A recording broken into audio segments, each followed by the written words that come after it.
প্রতিদিন ভালোবাসার নতুন নতুন গল্প পেতে চ্যানেলটি সাবস্ক্রাইব করে পাশে থাকা বেল বাটনে ক্লিক করুন। কিরে, শরীর দেখাতে চাস? তো এখানে কি করছিস? গলিতে যা, অনেকে আছে। ভার্সিটির পরিবেশ নষ্ট করিস না। অবশ্য তোদের মতো মেয়েরা এছাড়া আর কি বা পারে? হ্যাঁ, হঠাৎ এমন কথা শুনে পেছনে তাকালাম, দেখলাম শুভ্র ভাইয়া কথাটা বলছে। নিজের চোখকেও বিশ্বাস করতে পারছিলাম না, তাই কান্না করে দিলাম। আমি শিশির, আর যে আমাকে এতগুলো কথা বললো সে শুভ্র ভাইয়া। উনি আমার খালাতো ভাই। ছোটবেলায় মা বাবা দুর্ঘটনায় মারা যায়, তারপর থেকেই আমি খালামণিদের বাসাতেই থাকি। খালামণি আর খালু আমাকে নিজের মেয়ের মতোই মানুষ করছে, কারণ তাদের কোনো মেয়ে নেই। আমি এবার অনার্স প্রথম বর্ষে, আর শুভ্র ভাইয়া ফাইনাল ইয়ারে। কিন্তু কোনো এক কারণে শুভ্র ভাইয়া আমাকে পছন্দ করে না। কেন করে না সেটা আমি আজও জানি না। এই একদম নেকা কান্না করবি না। নিজের ওড়না যখন শরীরে রাখতে পারিস না তখন পড়িস কেন? শুভ্র ভাইয়ের কথা শুনে নিচের দিকে তাকালাম আর দেখলাম ওড়নাটা সরে গেছে। আসলে ভাইয়া আমি খেয়াল করিনি। চুপ, একদম চুপ। আর একটা কথা বললে গাল লাল করে দেবো, বেয়াদব মেয়ে। শুভ্র, থাক, ছেড়ে দে, বুঝতে পারিনি, আর বকাবকি করিস না। কথাটা রাকিব ভাইয়া বলল, শুভ্র ভাইয়ার বন্ধু। শিশির, তুমি ক্লাসে যাও। আর এক মুহূর্ত ওখানে দাঁড়ালাম না, ক্লাসে চলে আসলাম। একটা ক্লাস করে বাড়িতে চলে আসলাম। ভালো লাগছিল না ক্লাস করতে। কি রে মা, আজ এত তাড়াতাড়ি চলে আসলি? শরীর ঠিক আছে তো? খালামণি, আমি ঠিক আছি, কিচ্ছু হয়নি। এমনি ক্লাস করতে ভালো লাগছিল না, তাই চলে আসলাম। ও আচ্ছা, যা তুই ফ্রেশ হয়ে নে, আমি খাবার দিচ্ছি, খেয়ে একটু ঘুমা, ঠিক হয়ে যাবে। ঠিক আছে খালামণি, বলে রুমে চলে আসলাম। খাওয়া দাওয়া করে শুয়ে থেকে ফোন ঘাটছিলাম, এমন সময় একটা অচেনা আইডি থেকে SMS আসলো। হাই। হাই, কেমন আছো? ভালো, আপনি? ভালো। আজ ক্লাস না করে চলে গেলে কেন? জানো তোমাকে কত মিস করছিলাম। রিপ্লাই দিতে যাব, তখন দেখি আমাকে আমার আইডি থেকে লাথি দিয়ে বের করে দিল। অনেক চেষ্টা করেও আর ঢুকতে পারলাম না। বুঝতে পারলাম না কি হলো এটা, তাই ঘুমিয়ে গেলাম। শুভ্র ভাইয়ের চিৎকারে ঘুম থেকে উঠলাম। উঠে দেখি বিকাল 4টা বাজে। এর মাঝে শুভ্র ভাইয়া আবার ডাকলো। দৌড়ে ভাইয়ের কাছে গেলাম, গিয়ে দেখি খালামণিও সেখানে আছে। আমি এক কোণে চুপ করে দাঁড়িয়ে আছি। খালামণি ভাইয়াকে জিজ্ঞাসা করলো, কি হয়েছে? ভাইয়া খুব শান্ত গলায় বলল, শিশির, তোমার ফোন কোথায়? ঘরে ভাইয়া। কিন্তু কেন? তোকে এত প্রশ্ন করতে বলেছি আমি? বেশি কথা না বলে যা, ফোনটা নিয়ে আয়। ভাইয়া, এই যে ফোন। ভাইয়া কোনো কথা না বলে আমার ফোনটা নিয়ে আছাড় মারলো। শুভ্র, কি শুরু করেছো? কি হ্যাঁ, কি শুরু করেছো? নিজের যখন যা ইচ্ছে হবে তাই করবে তুমি? শিশিরের ফোনটা কেন ভাঙলে? বলো, কেন ভাঙলে? খালামণি খুব রেগে কথাগুলো বলল। আমি আগের মতোই চুপচাপ দাঁড়িয়ে আছি। আসলে এখানে কি হচ্ছে আমি কিছুই বুঝতে পারছি না, সব মাথার উপর দিয়ে যাচ্ছে। নীরবতা ভেঙে শুভ্র ভাইয়া বলল, আজ থেকে ও কোনো ফোন ব্যবহার করবে না। আমার যখন মনে হবে ও ফোন ব্যবহারের যোগ্য, তখন আমি নিজেই ওকে ফোন কিনে দেব। কিন্তু ভাইয়া আমার তো ল্যাপটপ নাই, আমি আমার ফোনের সব প্রজেক্টের কাজ করতাম। যখন যেটা দরকার হয় আমার ফোন বা ল্যাপটপ থেকে করে নিবি। আমি আর খালামণি তো অবাক, যে কিনা তার ঘরেই আমাকে যেতে দেয় না। আজ তার কি হলো? তার জিনিস আমাকে ব্যবহার করতে দেবে বলে গেল। রাতের খাবার খেয়ে পড়তে বসলাম। পড়ার শেষে ভালো লাগছিল না, তাই ছাদে গেলাম। দোলনায় বসে থাকতে থাকতে কখন যে ঘুমিয়ে পড়েছে জানি না। সকালে ঘুম থেকে উঠে দেখি আমি আমার রুমে। অনেক ভেবেও বের করতে পারলাম না আমি রুমে কিভাবে এলাম। ওদিকে খালামণি বকাবকি করছে, কলেজে দেরি হয়ে যাবে বলে। তাই তাড়াতাড়ি রেডি হয়ে খাবার টেবিলে গেলাম। টেবিলে বসে খাচ্ছি। আমার সামনে বসে আছে শুভ্র ভাইয়া। এই মানুষটাকে যত দেখি ততই অবাক হই। এর মনে কখন কি চলে কেউ জানে না। আমার তো মনে হয় উনি নিজেও জানে না। কি সুন্দর দেখতে মানুষটা, যাকে বলে একদম কিউটের ডিব্বা। ফর্সা চেহারা, হাইট হবে হয়তো 6 ফুট, কোচা কোচা দাড়ি, জিম করা বডি, আর ঠোঁটের নিচে একটা ছোট্ট তিল।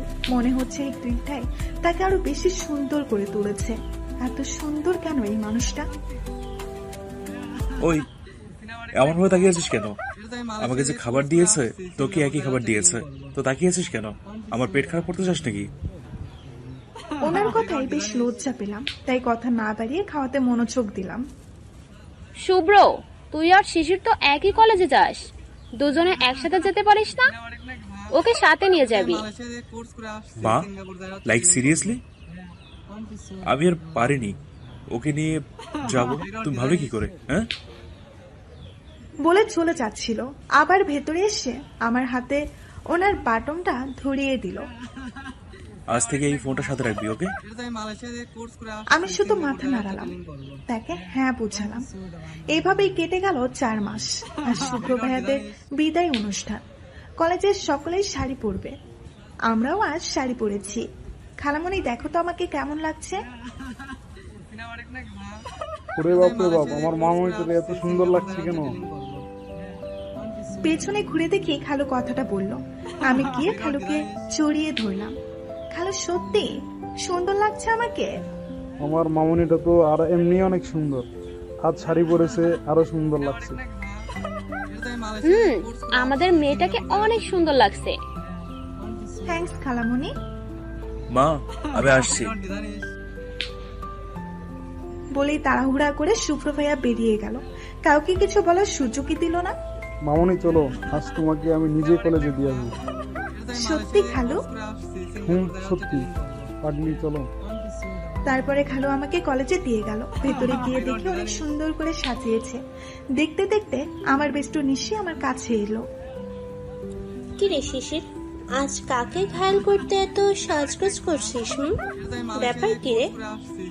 আরে চুপ যা হারামি, তবে তোকে অনেক সুন্দর লাগছে নিশি। থ্যাঙ্কস, তোকেও খুব সুন্দর লাগছে। চল স্টেজের দিকে বসি। পেছন দিকে বসতে যাচ্ছিলাম, এমন সময় রাকিব ভাইয়া এসে বলল, আপু, তোমাদের জন্য সামনের সিট রাখা আছে, তোমরা দুজন ওখানে এসে বসো। আমরাও আর কথা বাড়ালাম না, সামনে গিয়ে বসলাম। সামনে তাকাতে শুভ্র ভাইয়াকে চোখে পড়লো। কালো পাঞ্জাবি পরেছে, কালো জিন্স, কালো সানগ্লাস, যাকে বলে একদম পারফেক্ট বয়। সারাদিন অনেক মজা করলাম। মাঠের মাঝে আমি, নিশি আর আমার বন্ধুরা মিলে গল্প করছিলাম। এমন সময় রাফি ভাইয়া এসে আমার সামনে একটা ফুল দিয়ে হাঁটু গেড়ে বসে বলল। আমি এমন পরিস্থিতিতে কি বলবো বুঝতে পারছিলাম না। চুপচাপ দাঁড়িয়ে আছি। কোথা থেকে শুভ্র ভাই এসে আমার পাশে দাঁড়ালো, আর উনি যা বলবো তাতে আমার মাথায় আকাশ ভেঙে পড়লো। আরে রাফি, সব জেনে শুনে আসবি তো, না জেনে ভুল জায়গাতে এসে পড়বি। মানে তুই কি বলতে চাস? মানে তুই যাকে প্রেম নিবেদন করলি সে অলরেডি অন্য কারো।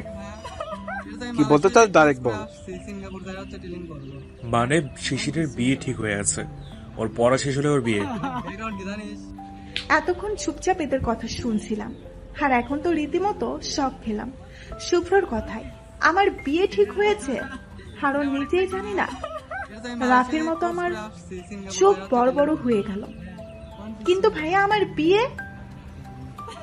শিশির, আমি এ নিয়ে পরে কথা বলবো তোর সাথে। তুই আর এক মুহূর্ত এখানে থাকবি না, সোজা বাড়ি চলে যাবি, যা।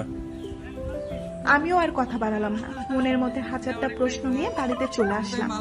এভাবেই দিন যাচ্ছিল। শুভ্র ভাইয়াও এখন বেশিরভাগ সময় বাড়িতেই থাকে, সব সময় বইয়ের মধ্যে মুখ বুঝে থাকে। একদিন সকলে নাস্তা করছিলাম, শুভ্র ভাইয়া আর খালু আমার পাশে বসে খাচ্ছিল। হঠাৎ খালু বলল, দেখ মা, আমরা ছোটবেলা থেকে তোকে নিজের মেয়ের মতো মানুষ করেছি।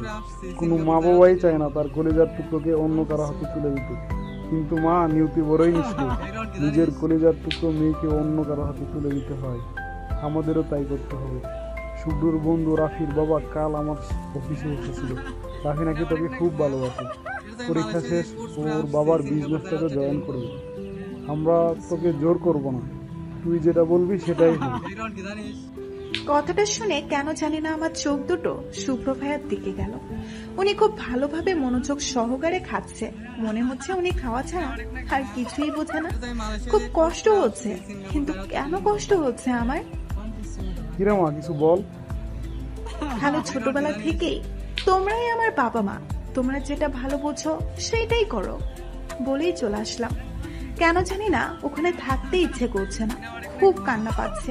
নিজের ঘরে এসে কান্না করে দিলাম। নিজেকে প্রশ্ন করলাম আমার কষ্টের কারণটা কি, আর আমি কেনই বা আশা করছিলাম শুভ্র ভাইয়াকে খালুকে মানা করে দেবে যে না, শিশিরের এখন বিয়ের দরকার নেই।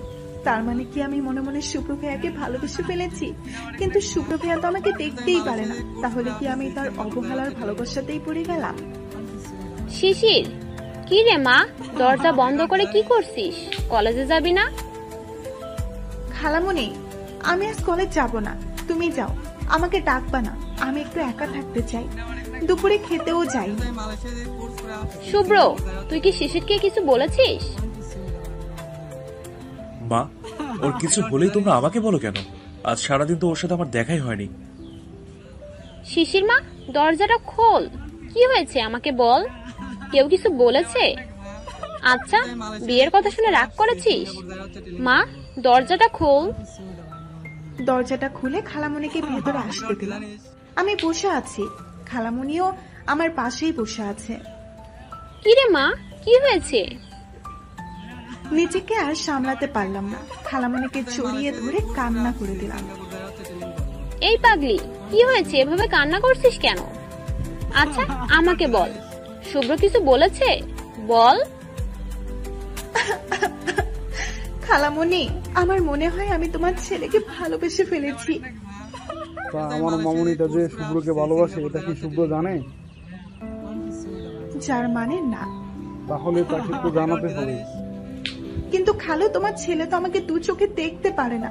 হঠাৎ খালামণি বলে উঠল, আমার কাছে একটা আইডিয়া আছে।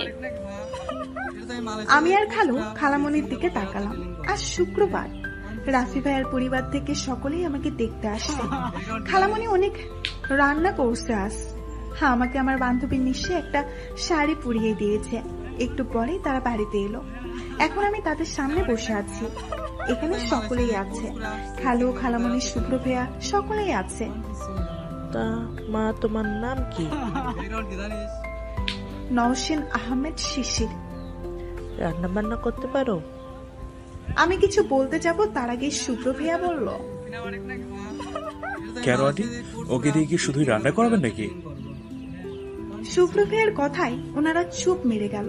তারপর আবার প্রশ্ন করলেন, আচ্ছা মা, বলো তো, স্বামী আগে না পরিবার আগে?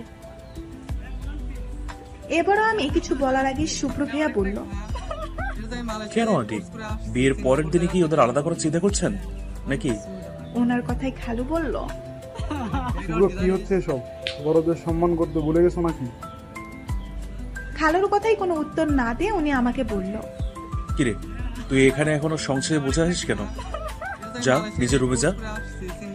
আমি এখনো চুপচাপ বসে আছি দেখে উনি তাদের দাঁত চেপে বলল, কিরে, যাবি তুই নাকি কোলে করে রুমে দিয়ে আসতে হবে? তুই যাবি নাকি কোলে করে দিয়ে আসবো রুমে? হ্যাঁ, ওনার এমন কথাই দৌড়ে নিজের রুমে চলে আসলাম। কি রে শিশির, শুভ্র ভাইয়া এমন করছে কেন বলতো? আমি কেমনে বলবো উনি কেন এমন করছে? আমার মনে হয় আমি জানি, বুঝলি শিশির?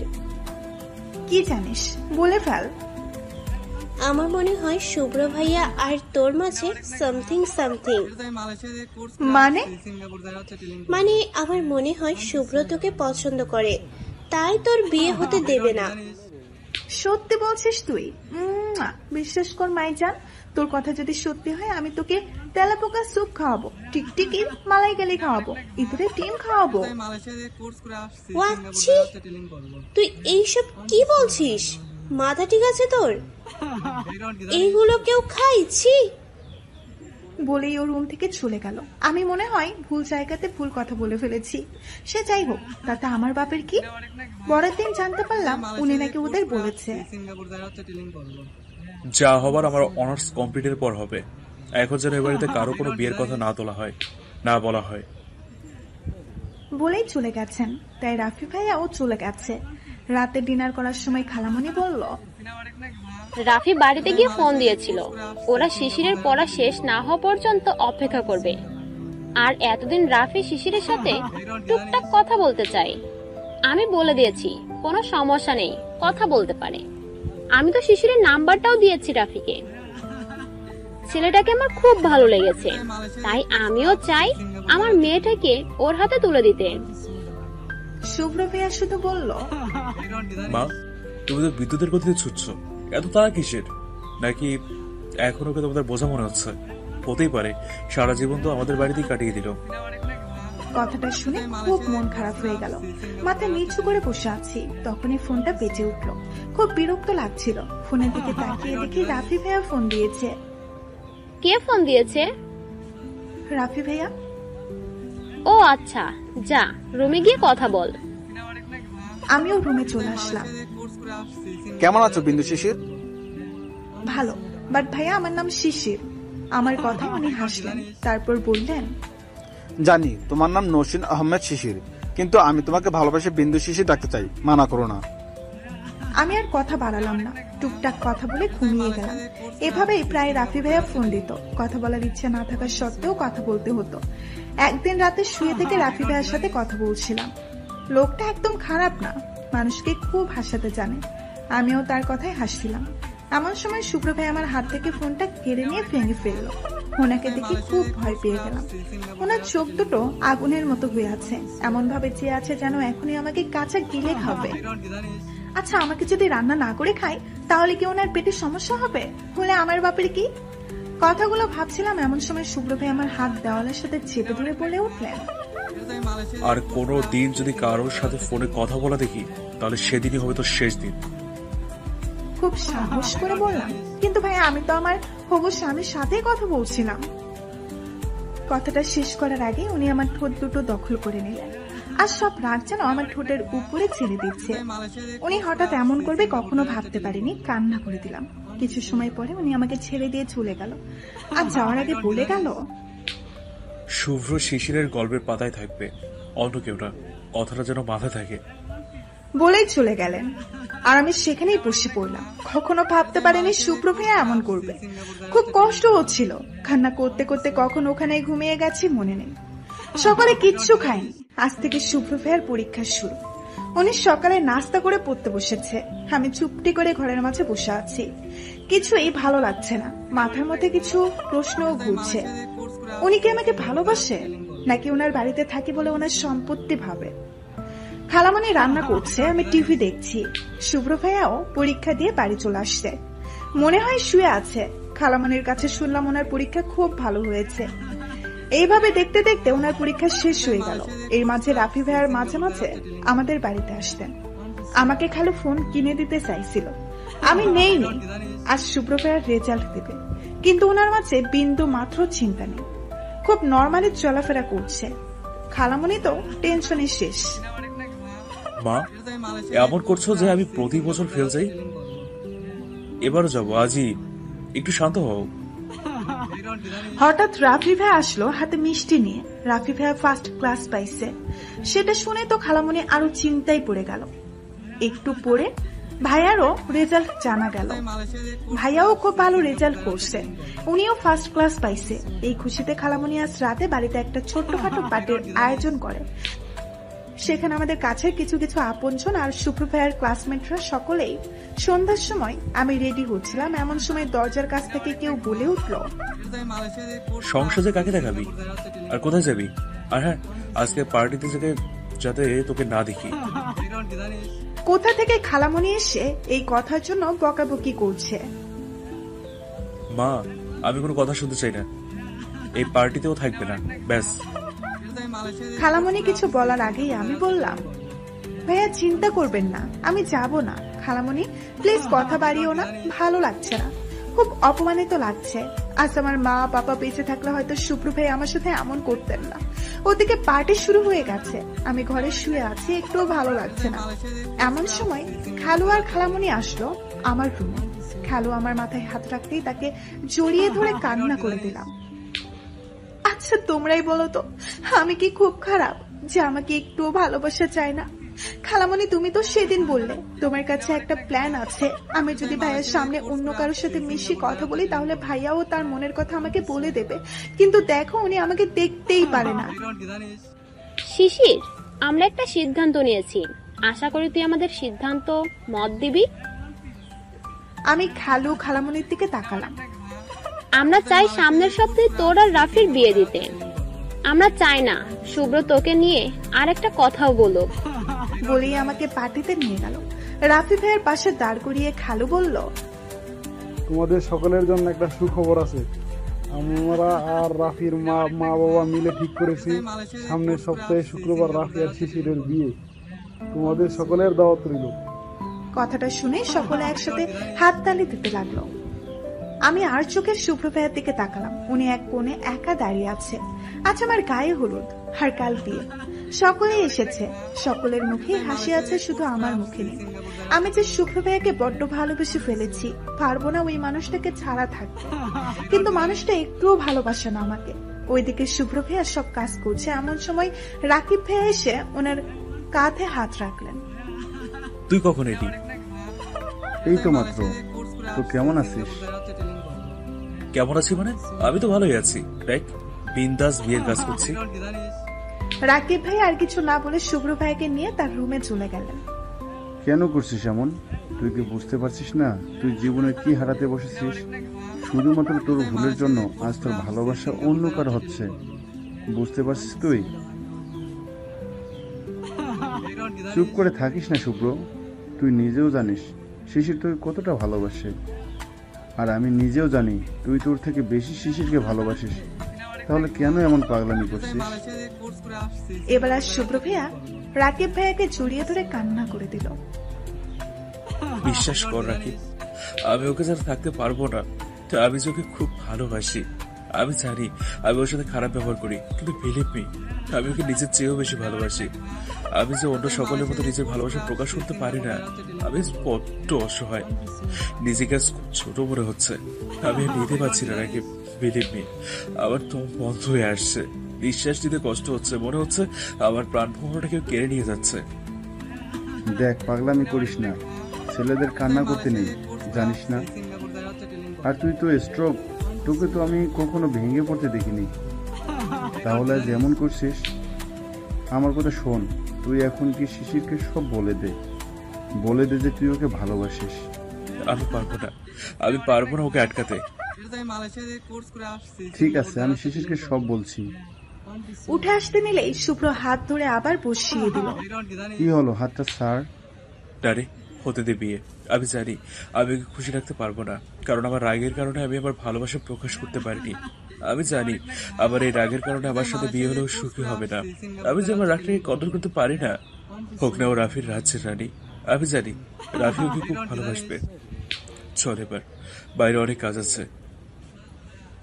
বলেই চোখ মুছে বাহিরে বেরিয়ে গেলেন। রাকিব ভাইয়াকে কিছু বলার সুযোগ দিলেন না। আজ আমার বিয়ে। চারিদিকে ফুলের ছড়াছড়ি, ছোট্ট বাচ্চারা দৌড়াদৌড়ি করছে। আমাকে একটু আগে পার্লারের মেয়েগুলো সাজিয়ে দিয়ে গেছে। হঠাৎ একজন চিৎকার করে বলল, বর এসেছে, বর এসেছে।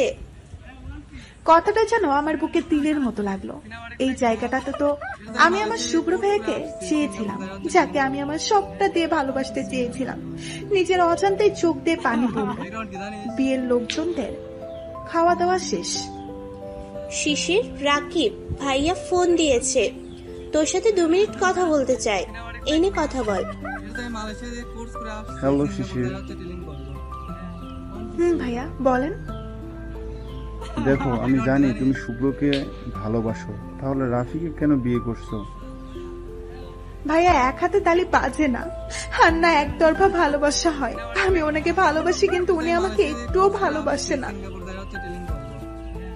কে বলেছে ও তোমাকে ভালোবাসে না? ওর দিকে একবার তাকিয়ে দেখো, ঠিক বুঝতে পারবে। পাগলটা তোমাকে নিজের চাইতেও বেশি ভালোবাসে, শুধু প্রকাশ করতে পারে না। জানো, একটু আগেও কান্না করছিল, কারণ ও তোমাকে চিরদিনের জন্য হারিয়ে ফেলছে। কিন্তু ও তাও কিছুই বলছে না, কারণ ও চায় তুমি সুখে থাকো। দেখো, বড় ভাই হিসেবে একটা সাজেশন দিই, শুনবে কিনা শুনবে এটা তোমার ব্যাপার। নিজেদের ভালোবাসাটাকে হারিয়ে যেতে দিও না। বলেই ফোনটা কেটে দিল। আমি শুধু কান্না করছি, কি করব কিছুই মাথায় আসছে না। এখন যে আমার হাতে কিছুই নেই, আর একটু পরে আমি অন্য কারো কাজে এসেছে বিয়ে পড়াতে। আমাকে বারবার বলছে, বলো মা কবুল। আমি কিচ্ছু বলতে পারছি না, সব কথা যেন গলাতে পেঁচে আছে। আজ নিজেকে সবচেয়ে বেশি অসহায় মনে হচ্ছে। আবারও কাছে বলে উঠল, বলো মা কবুল। এবার আমি খুব জোরেই বলে উঠলাম, এই বিয়ে আমি করতে পারবো না। সকলে যেন আমার কথায় চমকে উঠলো। খালো আমার কাছে এসে বলল, কি বলছিস তুই এসব? মাথা ঠিক আছে তোর? আমি খালুর দিকে একবার তাকিয়ে শুভ্র ভাইয়ের দিকে হাঁটা ধরলাম। সকলে অবাক চোখে আমাকে দেখছে। শুভ্র ভাইয়ের কাছে গিয়ে নিজের সব শক্তি দিয়ে তাকে খুব জোরে একটা থাপ্পড় মারলাম। সকলে যেন এবার আরো অবাক হলো। এবার সকলের সামনে শুভ্র ভাইকে জড়িয়ে ধরে কান্না করতে করতে বললাম, হ্যাঁ তুই যখন ভালোবাসো তাহলে অন্য কারো হাতে তুলে দিচ্ছ কেন? আমি কি খুব বোঝা যে আমাকে এই বুকেতে আগলে রাখতে পারছেন না? শুভ্র ভাইয়াও কিছু বুঝতে পারছে। হঠাৎ এমন হয় উনিও কিছু বলতে পারছে না। আমি আবারও বলতে শুরু করলাম, ভাইয়া তুমি আমাকে ছাড়া থাকতে পারলে আমি যে থাকতে পারবো না, তিলে তিলে শেষ হয়ে যাব। তার থেকে তুমি নিজেই আমাকে শেষ করে দাও। এখানে এসব কি হচ্ছে?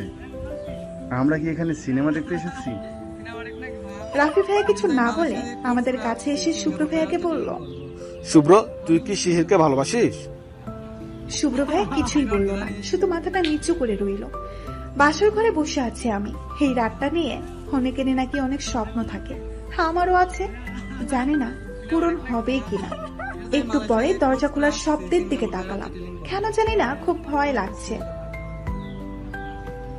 এমন কেন করলি শিশির? হ্যাঁ, আমার শুভ্র ভাইয়ের সাথে বিয়ে হয়েছে। রাফি ভাইয়া যখন প্রশ্ন করলো শুভ্র ভাইয়াকে, ভাইয়া কোনো কথাই বলেনি। তখন রাফি ভাইয়া বলল, তার মানে শিশির যা বললো সব সত্যি?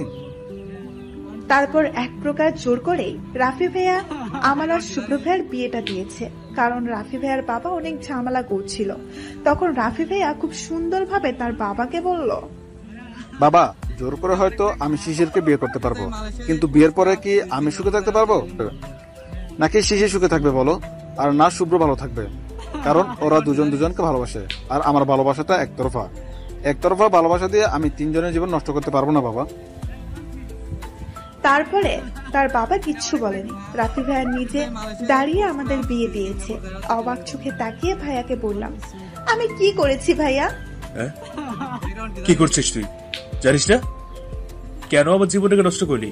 আমি তো তোকে দেখতেই পারি না। সারাটা জীবন আমি কিভাবে তোর সাথে থাকবো বল? কিভাবে থাকবো? আর আমি তোকে ভালোবাসি, এত বড় মিথ্যা কথা কেন বললি? আমি কোনো কথা না বলে তাকে জড়িয়ে ধরলাম। তার বুকে মাথা রেখে বললাম, অনেক হয়েছে, আর নাটক করতে হবে না। আমি জানি আপনি আমাকে ভালোবাসেন, আর আমি এটাও জানি আমি আপনাকে যতটা ভালোবাসি তার থেকেও আপনি আমাকে বেশি ভালোবাসেন। একটু আগে তো কান্নাও করলেন, এখনই ভুলে গেলেন? শুভ্র ভাইয়া খুব অবাক হয়ে বললেন, মানে তোকে কে বলেছে যে আমি তোর জন্য কান্না করেছি? রাকিব ভাই আমাকে সব বলেছে। আর হ্যাঁ, তোমার ভালোবাসতে হবে না, আমার ভালোবাসা দিয়ে আমাদের জীবন ভরিয়ে দেব। আর তোমার রাগটাকেও ভালোবাসায় রূপ দান করবো, দেখে নেবে। এবার কথা না বাড়িয়ে একটু জড়িয়ে ধরো না ভাইয়া, প্লিজ। ভাইয়া আর কথা না বাড়িয়ে আমাকে খুব শক্ত করে নিজের বুকের সাথে মিশে নিল আর বলল, পারবি সারা জীবন ওর রাগটাকে ভালোবেসে ওর পাশে থাকতে? খুব পারবো। আচ্ছা ভাই, একটা আবদার করবো, রাখবে প্লিজ? বল। একবার বলো না, তোকে ভালোবাসি শিশির, প্লিজ একবার বলো। পাগলি, খুব ভালোবাসি তোকে, খুব ভালোবাসি শিশির, খুব ভালোবাসি। তাই তো তোকে কারোর সাথে সইতে পারি না। তোকে কারোর সাথে কথা বলতে দেখলে মাথায় রক্ত উঠে যেত, রাগ হতো তোর ওপর। যখন অন্য ছেলের সাথে কথা বলতে, ফেসবুকে কারোর সাথে কথা বলতে খুব রাগ হতো। তাই তো তোর আইডিটাই নষ্ট করে দিয়েছি। তার মানে সেদিন তুমি আমার আইডিটা নষ্ট করেছো? আর কিছুই বলতে পারলাম না। ভাই আমার ঠোঁটে নিজের ঠোঁটটা বসিয়ে দিল, তারপরে বিছানায় শুয়ে দিল। 1 মিনিট, আপনারা এখনো চেয়ে চেয়ে কি দেখছেন? হ্যাঁ, শুভ্র শিশিরের বাসর ঘরে উকি না দিয়ে নিজেরাই বিয়ে করে নেন। টাটা। সকালে ঘুম থেকে উঠে নিজেকে শুভ্র ভাইয়ার বাহুডরে আবিষ্কার করলাম। ঘুমন্ত অবস্থায় ওনাকে আরো অনেক বেশি সুন্দর লাগছিল। নিজেকে আর সামলে রাখতে পারলাম না। ওনার ঠোঁটের নিচের তিলটাতে একটা চুম্মা দিলাম। তখনই শুভ্র ভাইয়া বলে উঠল, শিশি, বউ আমার সারা রাত ঘুমাতে পারেনি, এখন একটু ঘুমাতে দে। বলেই জড়িয়ে ধরলেন। ওনার কথায় খুব লজ্জা পেলাম। তার মানে উনি জেগেছিলেন। ইস, নিজের ওপর নিজেরই খুব রাগ হচ্ছে এখন। এত চিন্তা করতে হবে না, আমি তোরই স্বামী, যত ইচ্ছা আদর করতে পারিস। এবার চুপ থাক আর ঘুমাতে দে। একটু পরে উঠে ফ্রেশ হয়ে রান্নাঘরে গেলাম। গিয়ে দেখি খালামণি রান্না করতেছে। আমি খালামণিকে পেছন থেকে জড়িয়ে ধরলাম। কি রে, ঘুম ভাঙলো? কি রান্না করো? অনেক কিছু। শুভ্র কি করে? উঠে নাই এখনো? না, তোমার ছেলে নাক ডেকে ঘুমাচ্ছে। খালামণি, আগে আমাকে কিছু খেতে দাও, খুব ক্ষুধা লাগছে। ওই খালামণি কি রে মা, বল। না, খালামণিটাই বেস্ট। ভালো। আমি কে যে আমাকে মা বলে ডাকবি? আমি তো তোর কেউ না, আপন হলে ঠিক মা বলে ডাকতি। এই তো, এবার ড্রামা শুরু করে দিলে। আচ্ছা যাও, মা বলেই ডাকবো। এবার খেতে দাও না গো মা। আগে শুভ্রকে চাটা দিয়ে আসেন, তারপরে সকলে একসাথে খাবো। ওই ভাইয়া, ওঠো। ওই ওঠো বলতেই একটানে বিছানায় নিয়ে জড়িয়ে ধরে ঘাড়ে মুখ গুছিয়ে দিল। এটা কি হলো? ওঠো না প্লিজ, আমার খুব ক্ষুধা লাগছে। আমি আছি তো বলি ঠোঁটটো দখল করে নিল। আমিও তার ডাকে সাড়া দিলাম। একটু পরে, কিরে, সারা রাতেও লজ্জা হতে পারলাম না? হ্যাঁ, এই তোমার মুখে কি কিছুই আটকায় না? ছাড়ো, দরজা খোলা, যে কেউ চলে আসবে। শুভ্র ভাইয়া আরো জড়িয়ে নিল নিজের সাথে। দাদা আমার কি, আমি আমার বউকে জড়িয়ে ধরেছি, বুঝলি? আচ্ছা শুভ্র ভাইয়া, তুমি আমাকে একটুও দেখতে পারতে না, তাহলে কখন এত ভালোবাসলে? পাগলি, হ্যাঁ এটা সত্যি। প্রথম তোকে আমি দেখতে পারতাম না, কিন্তু ধীরে ধীরে খারাপ লাগাটা ভালোবাসা হয়ে গেল। আর এটা বুঝতে পারলাম যখন তুই ক্লাস 9-এ পড়িস। মনে আছে তোর, যখন তোর খুব জ্বর হয়েছিল, বাবা মা নানু বাড়ি ছিল, বাড়িতে তুই আর আমি ছিলাম। তখন তুই জ্বরে কান্না করছিলি, বিশ্বাস কর নিজেকে তখন পাগল পাগল লাগছিল। কি করবো, অত রাতে কিছুই মাথায় আসছিল না। অনেক রাত পর্যন্ত তোর মাথায় জল পড়তে দিলাম, তাতেও কিছু হচ্ছিল না। তুই শীতে কাঁদছিলি। তখন হঠাৎ বিছানায় শুয়ে তোকে বুকে জড়িয়ে ধরে ঘুমিয়ে গেছিলাম। সকালে তুই ওঠার আগেই আমি উঠে পড়ি, যেন তুই কিছু বুঝতে না পারিস। এরপরই বুঝতে পারলাম I am in love with you. তারপর থেকে তোকে চোখে চোখে রাখতাম, তো ধারের কাছেও কাউকে আসতে দিতাম না। এতই যখন ভালোবাসো, তাহলে এত কষ্ট দিলে কেন? সত্যি বলতে আমি নিজেও জানি না কেন এমন করতাম। আচ্ছা বাদ দে, আর করবো না। এখন শুধু ভালোবাসবো আর আদর করবো। সকালে নাস্তা করে সকলেই কাজে লেগে পড়লো, কারণ আজকে আমাদের বউ ভাত। এভাবেই কেটে গেল অনেকগুলো দিন। এখন শুভ্র ভাইয়া খুব বিজি থাকে, তার কাজ মানে আমার সতীনকে নিয়ে। তবে এত চাপের মাঝে কখনো আমার খেয়াল রাখতে বলেনি। আমাদের বিয়ের প্রায় 2 বছর হলো। কদিন হলো শরীরটা ভালো লাগছে না, তাই আজ বাড়িতে কাউকে না জানিয়ে ডাক্তারের কাছে গেলাম। আর জানতে পারলাম আপনারা মামু আর খালামণি হচ্ছেন, আর আমার শুভ্র বাবা হচ্ছে। কি খুশি লাগছে, বলতে পারবো না। রাতে শুভ্র বাড়িতে ফিরতে অনেকটা রাত করলো। এসে শিশিরকে জড়িয়ে ধরে বিছানায় নিয়ে শুয়ে পড়লো। হ্যাঁ, কি করছো? হ্যাঁ, মাত্র এলে, যাও আগে ফ্রেশ হয়ে নাও। একটু পরে, খুব ক্লান্ত লাগছে। আগে ক্লান্তিটা দূর করে দাও এটা পাপ্পি দিয়ে, তাহলে যাবো। সবসময় ফাজলামো ছাড়ো আর ফ্রেশ হয়ে আসো, আমি খাবার দিচ্ছি। রাতে শুয়ে আছি শুভ্রর বুকে। এই স্থানটা যেন খুব নিরাপদ। এখানে কোনো ভয় নেই, চিন্তা নেই, আরামে থাকতে পারি সারা জীবন। ওই একটা কথা বলতাম। বলো। আমার বউ একটা কেন, হাজারটা বলো। আমি হালকা উঠে শুভ্রর কানে কানে বললাম, আমি মা, তুমি বাবা হতে চলেছ। কথাটা শুনে শুভ্র লাফ দিয়ে শোয়া থেকে বসে পড়ল। কিছু সময় আমার দিকে চেয়ে থেকে বলল, সত্যি? খুশিতে উনি পাগলের মতো লাফালাফি করছিল। স্বামীয়া শোনো, আমি কিন্তু এবার মারবো তোমাকে। এত ফাজিল হয়েছো কেন? হ্যাঁ, অতীতান আমাকে বাঁচাও, তোমার তেলের বউ আমাকে ডেট করে দেবে। ওই শিশির, একদম এদিকে আসবি না, বলে দিলাম। আমার দিদিভাই খুব ভালো, ও একটুও দুষ্ট না, ওকে? তাই ওকে মারার কথাটা ভুলে যা। তখনই শুভ্র হাজির হলো। বাবাকে দেখেই মেয়ে দৌড়ে বাবার কোলে উঠল। সামিয়া, বাবা কি হয়েছে? মামনি বকেছে কেন? দেখো না বাবাই, আমি কিছুই করিনি, শুধু বলেছে আজ স্কুলে যাব না, আর মামুনি আমার বকেছে আজ আমরা ঘুরতে যাব। ও, এই ব্যাপার। ওকে, আজ আমরা ঘুরতে যাব, তুমি রেডি হয়ে নাও। তোমাদের যা মন চাই করো, আমি কিছুই বলবো না। আমার কথা কি কেউ শোনে? বলেই রুমে চলে আসলাম। শুভ্র পিছু পিছু এসে আমাকে জড়িয়ে ধরে বলল, এত রাগ করে কেন? সামি তো ছোট। বলে আদর করতে লাগলো। তখনই সামিয়া এসে হাজির। বাবাই, তুমি খুব পচা, শুধু মামুনিকে আদর করো, আমাকে একটু করো না। বলেই মুখ ফুলিয়ে বসে পড়ল। ওলে বাবালে, তাই নাকি? বলেই সামিয়ার কপালে একটা চুমু দিয়ে দিলাম, সাথে সাথে আমাকে রিটার্ন দিয়ে দিল। হ্যাঁ, সামিয়া আমার আর শুভ্র মেয়ে, খুব দুষ্টু। এভাবেই আমাদের সুখে দুঃখে দিন কাটছে। আমরা খুব ভালো আছি, আপনারাও ভালো থাকবেন।